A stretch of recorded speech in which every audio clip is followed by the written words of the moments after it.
Hey, last summer I attended a car show for Reo cars, and ever since then I've had an idea perseverating that I should really do the history of the Reo Motor Car Company. It's kind of interesting. So I took some footage at that show and combined it with some other events I've been at, and took some footage at the R.E. Olds Transportation Museum in Lansing, Michigan, a very nice museum that you should go to if you're ever in the area.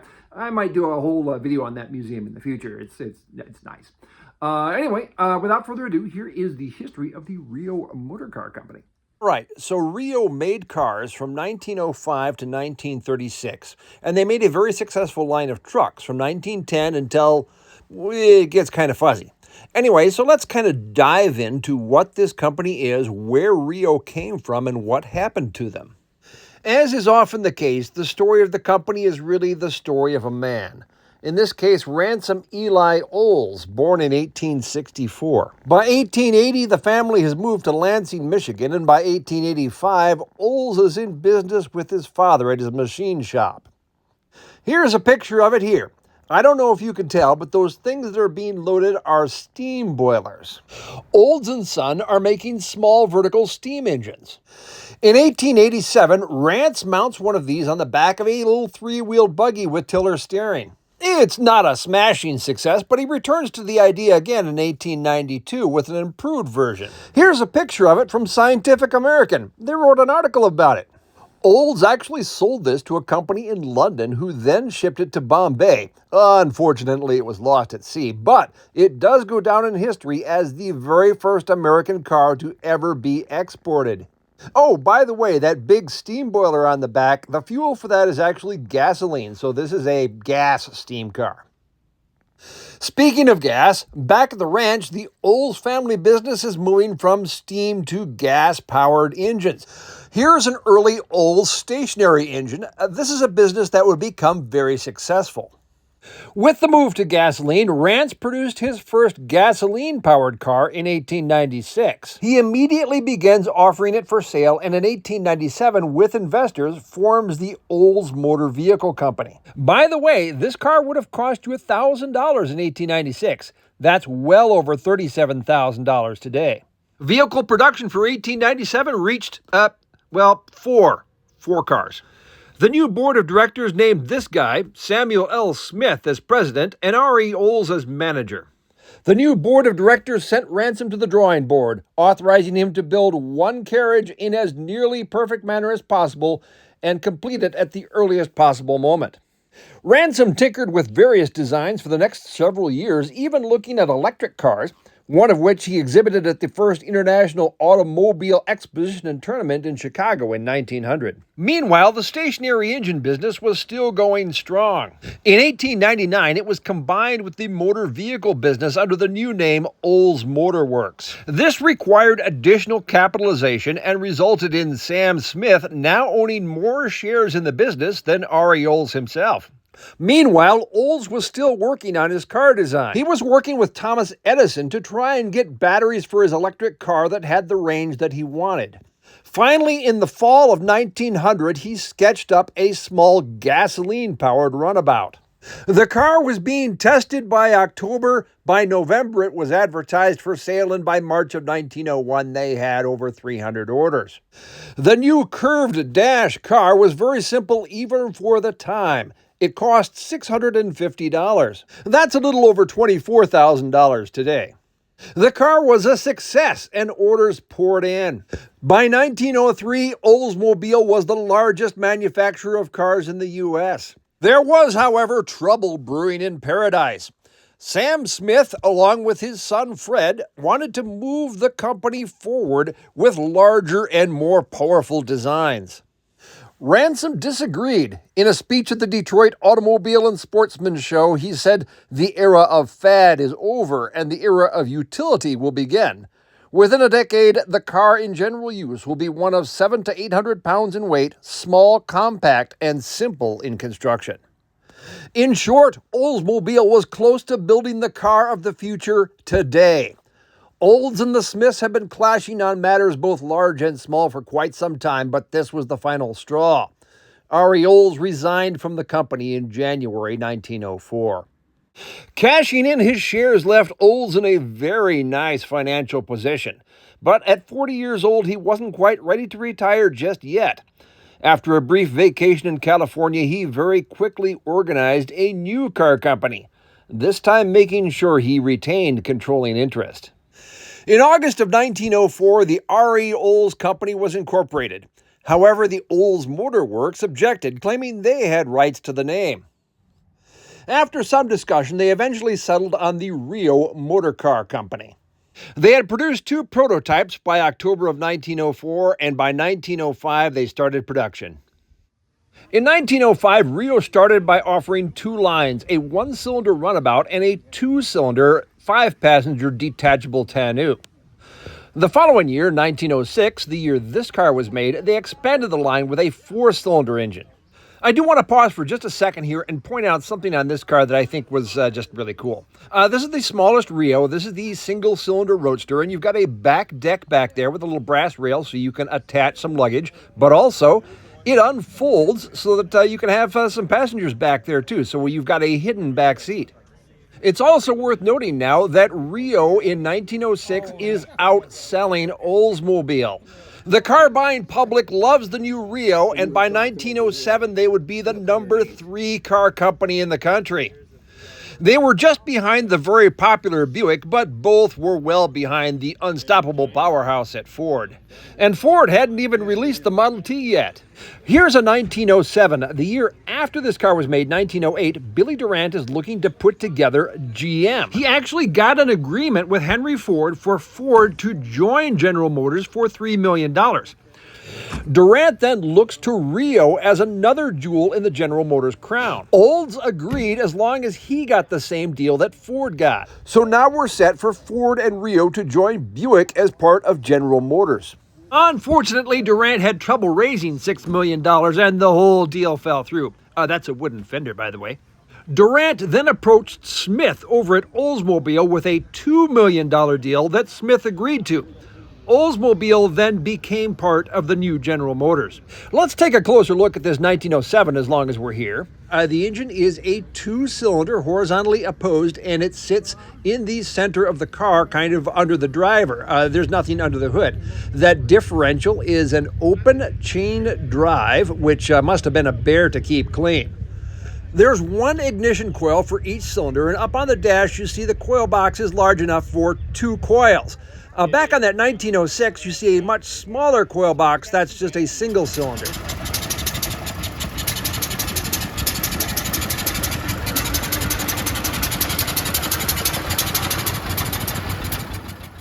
In 1910, Reo expanded their line by adding a truck division. This truck here is actually a 1912 Model H. This is going to be very similar to that 1910 that was introduced. The following year, in 1913, they introduced a much more larger heavy-duty truck, the Model J. I have to admit I have a soft spot for these early, very wagon-like trucks with the dual chain drive. This is another 1912 Model H, by the way. You can see the engine sitting under the driver's seat. This is a single-cylinder engine making 9 horsepower. Gas and oil reservoirs are up in there. Transmission is a 2-speed planetary transmission. It looks very similar actually to a Model T transmission. There you can see the contracting bands. And then power is delivered to the wheels then through a dual chain drive system. It's really a very straightforward, no-nonsense kind of design, which is probably why I like it. This year, 1912, is also the year that R.E. Olds decided to step back from running the day-to-day operations of the company and focus on other endeavors. He introduced the Reo the Fifth in 1912. This is actually a 1913 version of that car. He advertised it as the car that marks my limit. He said that after 25 years, here's the best I know. I call it my farewell car. Although he was still very much involved in the Reo Motor Car Company, he gave himself time for other endeavors, like starting a series of trade schools and founding the town of Oldsmar, Florida, because why not? By the time this car was made in 1913, the Reo Motor Car Company had been seeing some slow and steady growth. Unfortunately, it had dropped down to 8th place in the country because other car companies were simply ramping up much faster. Still, the Reo V models were very well built and were finding a lot of homes. Here's another Reo V, this one from 1915. Production of the four-cylinder, the fifth model, would continue until 1920, although the following year, 1916, they introduced a six-cylinder model, the Model M, that later became the Model T6. Anyway, this 1915 features either well-preserved original or very old paint, which, we always like to see. It looks like, particularly in the front seat, you can see the original horsehair upholstery coming through. Horsehair was very popular for upholstery for cars and couches and things about this period of time. Let's check back in and see what the truck division is up to. They've introduced the Speedwagon. This is a 1915 Reo Speedwagon, the first year for this model. The Speedwagon would go on to become a very successful line of trucks for Reo, and of course also inspire the name of Illinois rock band REO Speedwagon. Moving up another year to 1916, here is a Model R4. As I mentioned before, 1916 was the first year for the introduction of the six-cylinder Reo in the Model M, although this is not it. This is a very nice-looking four-cylinder. Let's pause and take a look at a couple of fire trucks. This is a 1922 Speedwagon. The Reo truck division is becoming very popular. In fact, starting in 1919, they're now selling more trucks than they are cars. Over next to it, we have a much larger 1947 Reo C19B. And it's nice that at this show they can show off their pumpers. Just shows that this truck could still put out a fire, if called on. Also, I appreciate anybody that keeps a whacking hammer nearby, speaking as someone who works on old cars. I also should note that this post-war Reo truck was made actually after car production had already ceased. But, we'll get to that. Back looking at cars, let's take a closer look at this 1923 T6. The T6 means that is a six-cylinder engine under there. In fact, in 1923, all Reos were six-cylinder at this point. This was modified by a third party when it was new. So this is a 1923 modification. This is a camper conversion done by the J.R. Eaton Lumber Company in Orillia, Ontario. I like how the back deck folds up to become sort of the front wall of the tent. I watched the owner kind of set this up. It was a little bit of a process, but really not too bad, and the results are actually really nice. It's got the little shelf in there. It's got the little fold-down step. Actually, I think this is nicer than the tent I sleep in at Hershey. Anyway, that makes this Reo a very nice, very early recreational vehicle. That counts as an RV, doesn't it? Yeah, it does. 1923 also marked the year that Ari Olds stepped back a little bit further from the company, resigning as president, although he still retained his position as chairman. This car is another T6, this one from 1924. This is a 7-passenger touring car. You see it's got the little jump seats in there. Throughout the 1920s, Reo production is still generally increasing and would peak in 1927 with around 33,000 vehicles produced. This, unfortunately, is only good enough for 16th place in the country. The truck we're looking at, by the way, is another Speedwagon. This one's from 1926. Reo is starting to become better known as a truck company, but they're looking to change that with the introduction of a new model in 1927, the Reo Flying Cloud. This one's actually from 1929. It featured hydraulic brakes and a new six-cylinder engine that developed 73 horsepower. That basket weave on the door, by the way, that is factory. This is an upscale look. Also in 1927, they released a new line of cars, a companion line called the Wolverine. The Wolverine was meant to be a less expensive alternative to the Reo, and instead of using the Reo engine, it used one sourced by Continental. This Wolverine is from 1928. You can see that even though this is meant to be the lower end of the company's line, this is still a nice look in the cabriolet body style.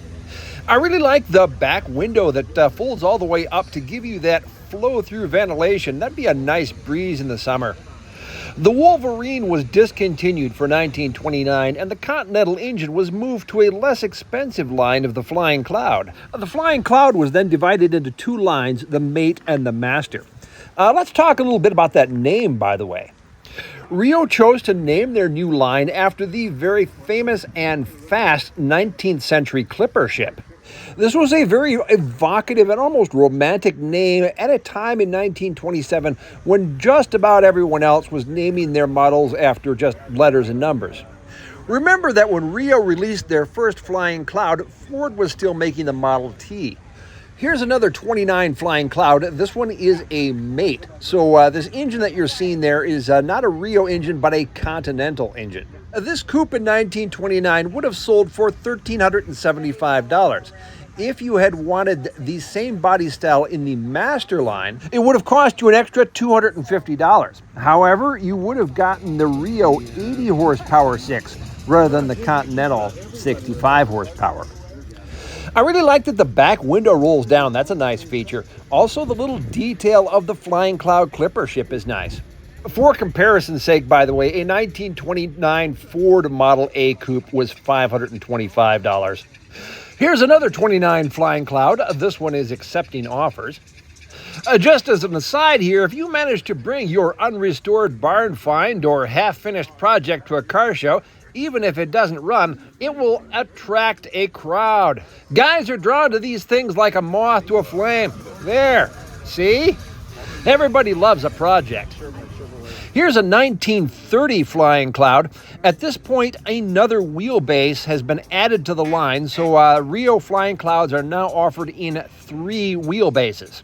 The Reo line is about to expand even more and take a decided step up market. This is a 1931 Reo Royale featuring an 8-cylinder engine. This 8-cylinder engine was also offered on a Flying Cloud with a longer wheelbase than the 6. Hey, this car was written up in a magazine. However luxurious the Royale was, there was a problem. Reo was now offering 5 distinct models in various body configurations, and this is 1931. There's a depression going on. Reo production had fallen from its peak of 33,000 down to just over 6,000 in 31, and only 4,900 by the time this 1933 Royale was produced. By 33, the company's books were looking red, and Reo Royale came out of retirement to try and turn the company around. The headwinds against him were just too strong, though, and production continued to drop every year until 1936. They produced just a little over 3,000 cars. There were a lot of plans discussed, but in the end, the company decided to cease car production and concentrate solely on trucks. So by the time this very nice Reo Speed Delivery was made, the company was fully out of the car business. This year, 1937, was also when Reo Royale left the company for good. He retired and died in 1950. The Speed Delivery, by the way, is the smaller light truck version of the Speedwagon, and a sharp-looking truck at that. With Reo's emphasis on larger freight-hauling trucks or commercial chassis, the Speed Delivery was never made in large numbers, and there are unfortunately maybe only 20 of these left in existence. Ceasing car production did not magically balance Reo's books. They declared bankruptcy in 1938, but thanks to a $2 million loan, were able to continue operation. Wartime contracts certainly helped, and they returned to civilian production with great trucks like this 1947 Speedwagon. Unfortunately, the company's balance sheets were not looking exactly helpful, so the company diversified into lawnmowers. Yeah, that's a Reo lawnmower. All right, let's back up just a second here, because there's an interesting little historical sidebar in terms of how this happened. Now, you may remember that Reo Royale really got his start with stationary engines. Well, that idea never really went away. In 1914, he put one of these engines on a lawnmower, and voila! Olds just invented America's first power mower. So all this time, he's had this side business going. Ideal Power Mowers has been kind of a major lawnmower manufacturer. So now Reo, the truck company, is starting to think maybe there's some money to be made in lawnmowers. So Ideal Mower Company is rolled into the new Reo lawnmower division. And it's a success. By 1950, Reo is the largest manufacturer of mowers in the world. Success was short-lived, unfortunately, when they were slow to come out with a rotary blade design, and finally in 1953, they had an engine problem that forced them to have to replace 5,000 more engines.